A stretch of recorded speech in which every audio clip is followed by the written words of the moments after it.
The digestive system.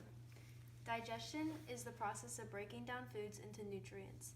The GI tract of digestion begins in the oral cavity. Here, food is ingested and is mechanically digested, which is physically breaking down food through the process of mastication. After food is chewed up and swallowed, it travels down the esophagus and turns into an oval wad called bolus. The bolus then enters the stomach through the esophageal sphincter. Once food is enclosed in the stomach, it is further digested into a semi-solid mixture called chyme.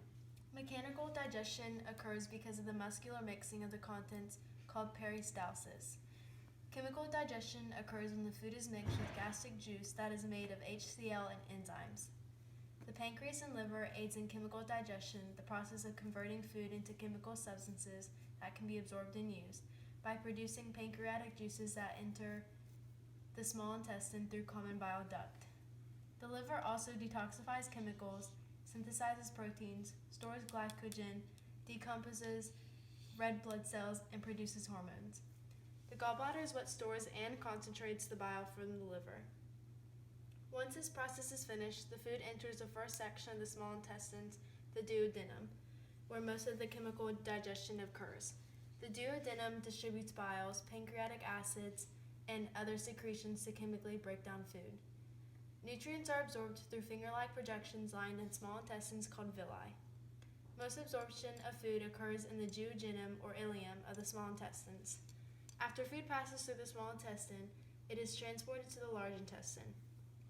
By the time that material reaches large intestines, it is the consistency of fecal matter because much of the water and salt is absorbed by the small intestines. There's some absorption of water, salts, and vitamins, but it's not well suited for it because it lacks villi. Food then goes to the rectum at the end of the large intestines where waste is stored. When the matter is fully digested, it is released from the rectum and travels to the anal canal where the final process, defecation, occurs.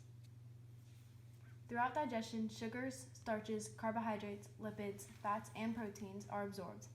The salivary glands produce saliva that contain mucus and salivary amylose. Mucus moistens the food while salivary amylose breaks down carbohydrates in the mouth.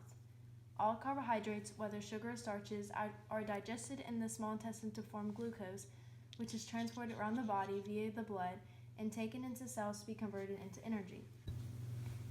Amylase, an enzyme that breaks apart starches, is found in the mouth and small intestines. Most lipids that you consume in your diets are fats. Some digestion occurs in your mouth and the stomach, but mostly takes place in the small intestine. Bile is produced by your liver, stored and released in your gallbladder, and emulsifies fat globules into smaller droplets. Chemical digestion takes place as lingual lipase, an enzyme in your saliva. It also begins to emulsify fat, and saliva moistens the food to make it easier to swallow. Protein is digested into the stomach by being absorbed through lymphatic vessels.